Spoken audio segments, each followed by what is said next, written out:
right, Dr. Robbins, you're appearing by Zoom. Can you see and hear the court? I cannot hear you, so you're muted.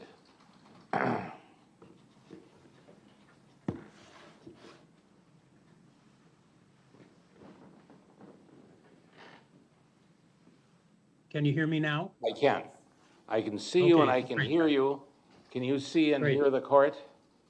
I can. All right, very good, thank you. I'm going to ask you to stand if you can, raise your right hand, our clerk will swear you in. Okay. Do you swear that the testimony you're about to give in this matter before the court shall be the truth, the whole truth, and nothing but the truth, so help you God? I do. And you've testified previously in these hearings concerning Ms. Geyser? I have. Thank you. Then Attorney Content. Judge, given your familiarity with this doctor, would you take judicial notice of his qualifications? I will. I'll take judicial notice of the qualifications for Dr. Robbins as well as the other two doctors that are to appear if they appear today. So ordered. Dr. Robbins, good afternoon. Thank you for appearing. My pleasure. You are in receipt of the amended or the petition for revocation of conditional release that was provided to you, right? Correct. After that was given to you, did you take any action or take any steps? I did.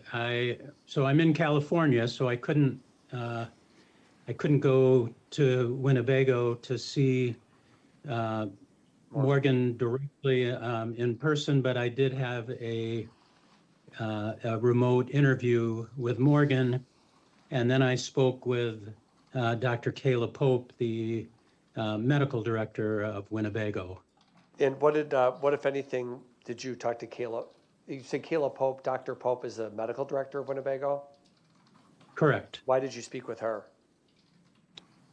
I wanted to know, because I was surprised that the report from Ms. Whitaker suggested that the staff who were working with Morgan weren't aware of what was going on with either the books or with this man who had been contacting her. And that wasn't my understanding, so I wanted to find out what the truth was. So I called Dr. Pope to get more information. And what did you learn the truth was?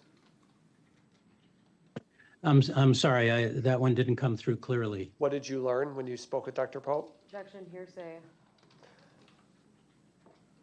So Dr. Well, Pope told me, it is, if it's offered for the truth of the matter concerned, as I understand the question, so it is hearsay.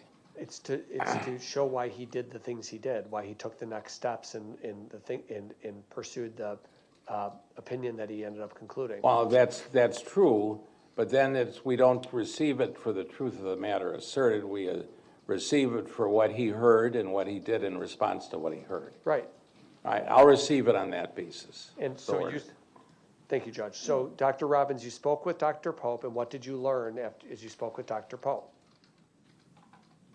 Dr. Pope told me that the staff were well aware of the books that Morgan had read, including the specific book that Ms. Whitaker mentioned. I think it was, Rent Boy. I'm not sure I have that quite right, but something like that. And that they were well aware of this man, Mr. Pagel, who had visited Morgan. So they were aware of all of this and had discussed it, and were not uncomfortable. Did not feel like any of this put Morgan at increased risk of behaving violently. Did you have an opportunity to speak with Morgan then? I did. Was it by Zoom or by phone? It was by phone. I'm in a very rural part of California, and Zoom wasn't. I couldn't access Zoom. And based on your discussions with Ms. Geyser, do you, in your knowledge of what she has read, do you have an opinion about her suitability for conditional release? Yes, so I was aware of some of the books. I wasn't aware of this particular book, but after talking with Morgan and after doing some search myself about this book and speaking with Dr. Pope, it doesn't change my opinion about her suitability for conditional release. Why not? Should the court be alarmed that she read a particularly gory book? Does that make her more susceptible to violence, for example? So I went through, I was sent a list by Morgan and by you as well of the books that Morgan has read over the last year, and the vast majority are not violent books. She's, she reads a wide range, mostly of sort of classic literature. And when I myself looked up this book, Rent Boy, what it was described on the internet was that it was I wrote this down because I wasn't sure I'd remember it. It described it as a hysterical romp through the worlds of contemporary culture and crime. It doesn't advertise it as a particularly gory or particularly sexual. It describes it as a comic book, that it's focused on comedy. I don't mean comic book. And I guess I didn't find the description to be alarming. And when I spoke with Morgan, she was very clear that that's not what attracted her to this, not the sex, not the violence. She just found it an interesting discussion of culture and comedy.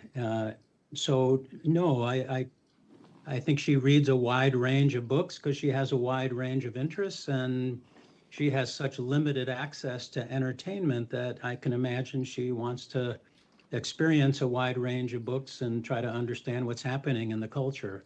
So no, there was nothing about this that made it sound to me like Morgan is focusing on gore or violence, or that anything about what she's been doing would put her at increased risk for violence.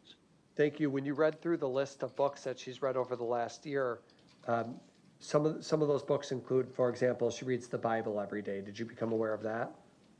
I did. And certainly there's violent themes even in the Bible, aren't there? There are. She's read the Catcher in the Rye, for example, right? Correct. Books about the Vietnam War and about Vincent van Gogh, memoirs about other people, right? So it's a whole wide array, as you said, of books. Isn't that true? It is a wide array with all different topics, and certainly going through that list doesn't suggest that she's focusing on books about crime or violence. As you used to be the medical director of the Mendota Mental Health Hospital, weren't you? That's true. Isn't it important that, and isn't Winnebago sort of the sister institution? We only have two institutions, Winnebago and Mendota, right? That's correct. And does an individual in the institution have any control over the books that people send into them? Do these institutions restrict books from coming in?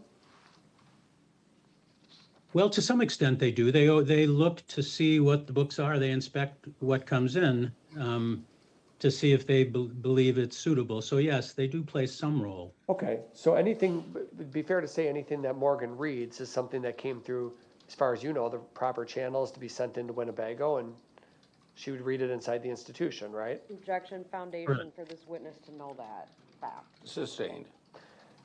When you learned about the various books that she read and thought about the conclusions you had offered previously, do you have a different opinion today, or do you think that Ms. Geyser should continue to be released under conditional release? My opinion hasn't changed. I continue to believe that Ms. Geyser should be released under conditional release. And knowing what you know about her having contact in person in June of 2023 with Jeffrey Pagel, and some of the other information that was contained about him, does that change your opinion? So I think Morgan is going to unfortunately have to deal with people who are attracted to her because of her criminal history. And I think this is one example, but I think she became aware that that's what he was doing, and she herself recognized that she should be shielded from meeting with someone who had that motivation, and she asked that that something be done to prevent him from being able to see her back in June of 2024, and that has continued. Was that an inappropriate way for Ms. Geyser to address it? I think that was a perfect way for her to address it. That's all, those are all my questions. Thank you. All right, thank you. Cross-examination. Dr. Robbins, I guess I'm a little bit confused by something that you said in response to Attorney Cotton's question. Is Dr. Pope someone that would be considered to be part of Ms. Geyser's treatment team that sits in on her treatment? So she has been. She was her psychiatrist for quite a long time, and she has continued. She oversees all the clinical care at the institution. So she apparently has sat in on some of the clinical team meetings. And you indicated that when you spoke to her, that she indicated the information that was filed with the court was just all incorrect about what the treatment team knew. What she told me was that so there was apparently a social worker who sat in on the interview that Ms. Whitaker had with Morgan. And Ms. Whitaker asked this particular social worker some questions about what the team knew, and that they had not anticipated that there was going to be this kind of give and take. And the social worker was a relatively new social worker and was not knowledgeable about what the team knew and didn't know. And so she had a hard time answering the questions. And that's what you recall Dr. Pope telling you? Yes. Sir, Ms. Whitaker testified today, and she said that she never confirmed with anyone in Morgan's treatment team about these things. That was done by a DHS representative. Does that sound familiar at all? Yeah, I don't know. I guess all I know is that whoever the representative spoke with, apparently, according to Dr. Pope at least, wasn't as knowledgeable as would have been ideal. Well, the court also just heard from Ms. Geyser's therapist, who agreed with all of the lack of information that's cited in the report that was filed.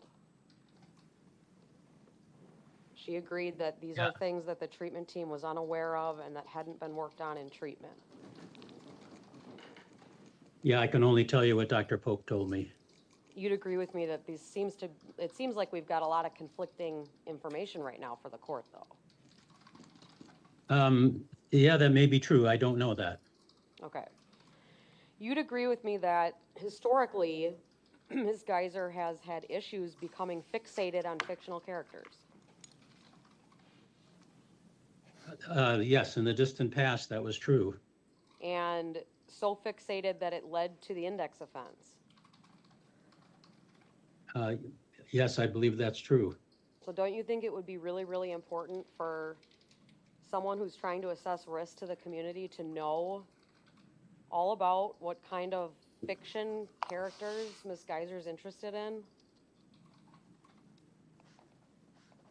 So believing that fictional characters are real is very different from wanting to know what books she's reading.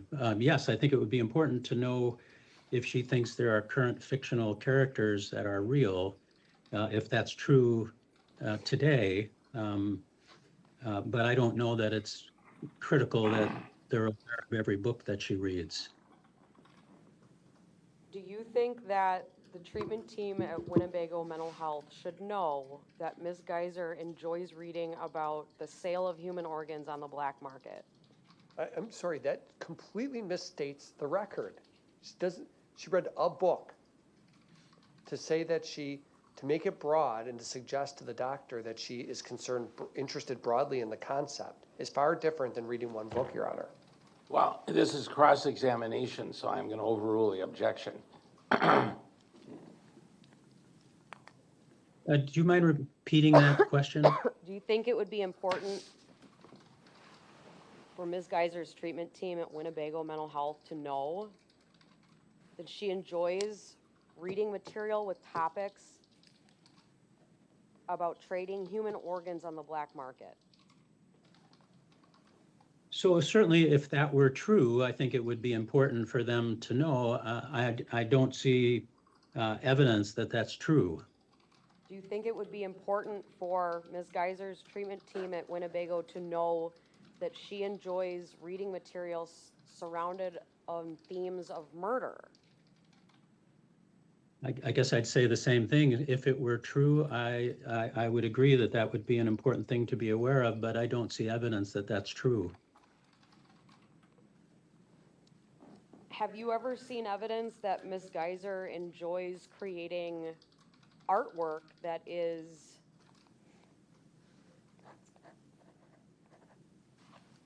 depicting decapitated figures?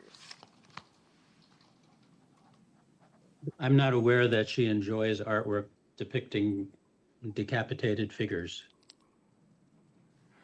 Are you aware that Ms. Geyser created such artwork and sent it to someone outside of the facility? So I am aware that she sent some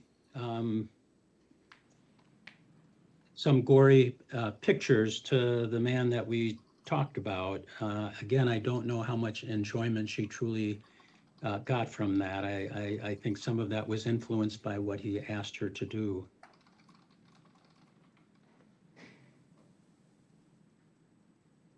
Do you think it would be important for Ms. Geyser's treatment team to know that she's engaging in creating gory artwork?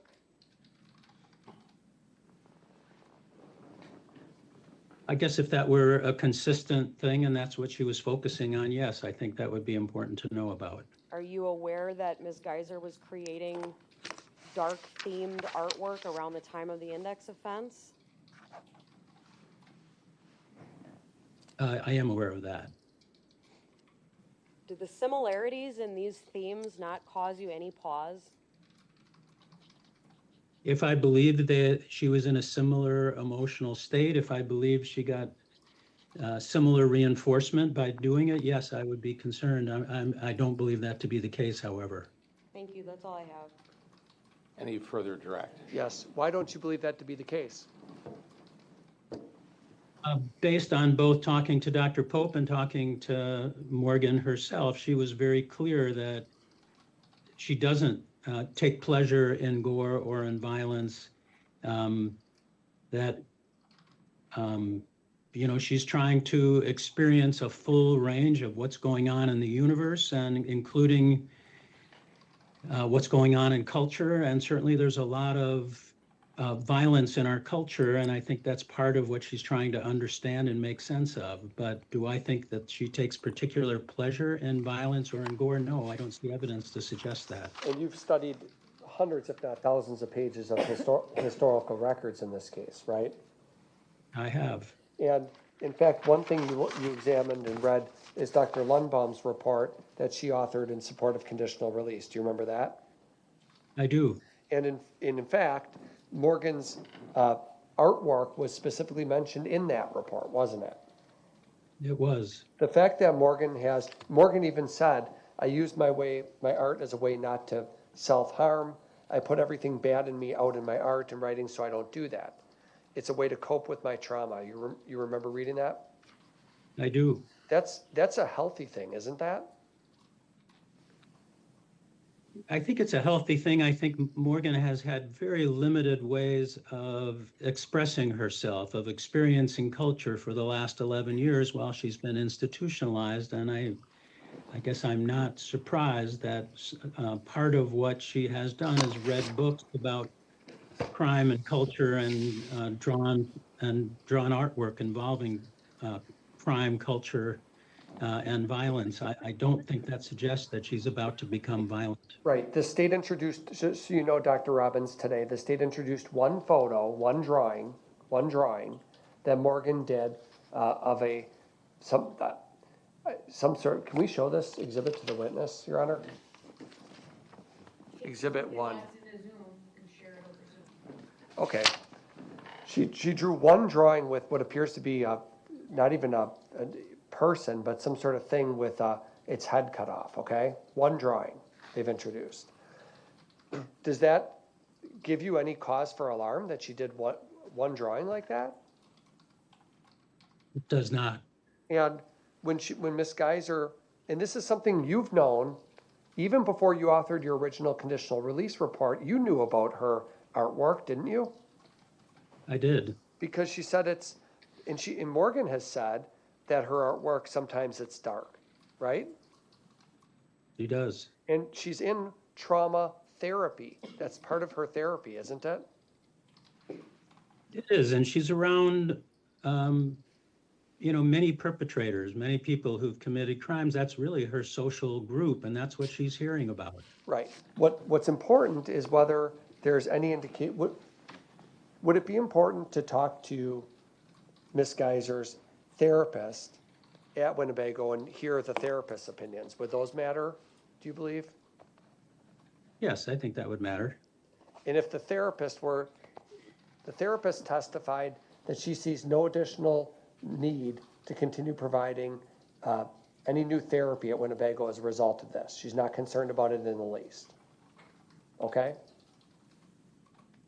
Okay. Does that surprise you, or do you differ in that opinion? I don't differ, and it's consistent with what Dr. Pope said to me.